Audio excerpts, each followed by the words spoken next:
So what about if you are in a same-sex relationship?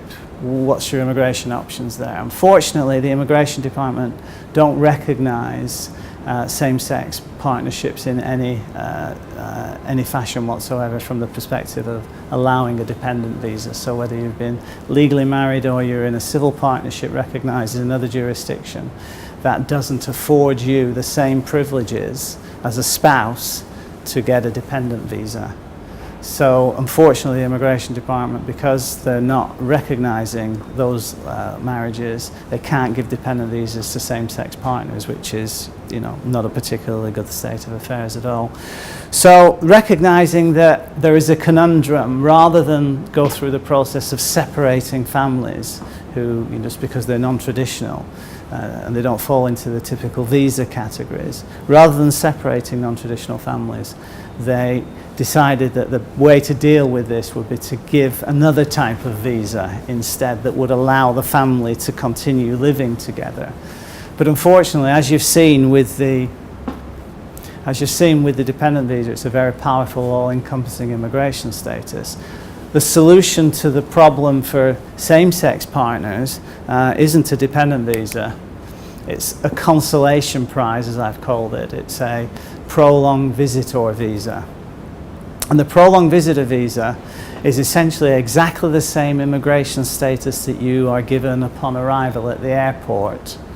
But instead of being granted it for 7 days, 14 days, 30 days, 90 days, 180 days, depending on your nationality, the Immigration Department will put same-sex couples through an application process that's very similar to the dependent visa application process, all things considered. But at the end of the exercise, when they're satisfied that it's a genuine relationship and that the sponsorship is in good order, they will grant a prolonged visitor visa for 6 months. And then that's renewable every 6 months, as long as you can prove at the time of the renewal application that the relationship remains good and it's still genuine.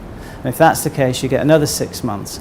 But here's the problem. Not only can you not work with a prolonged visitor visa, you can't study full-time with a prolonged visitor visa. You essentially are locked into a situation where you've got what I've called a slippers and pipe scenario. Because when you think about all the things that you're allowed to do under your visitor visa status, the only thing actually you can do is to wait for your husband to come home every night and hand him his slippers and his pipe. That, and perhaps paint pictures of the harbour. But the prolonged visitor visa keeps families together, but the poor spouse in this instance who doesn't qualify for the dependent visa has got very limited options about what he can do with his time in Hong Kong, or her time in Hong Kong for that matter. So that's the first problem with this solution to the conundrum. The second problem is that you don't get a Hong Kong identity card because this is not a residence visa. And you have to be granted in any event more than 180 days limit of stay for the Immigration Department system to allow you to get a Hong Kong identity card. So you could spend all your time here, living here, just like your principal visa holding spouse, feeling part of the family as you are, but you're unequal because he or she can do that, but you can't do anything else other than follow him or her around. So.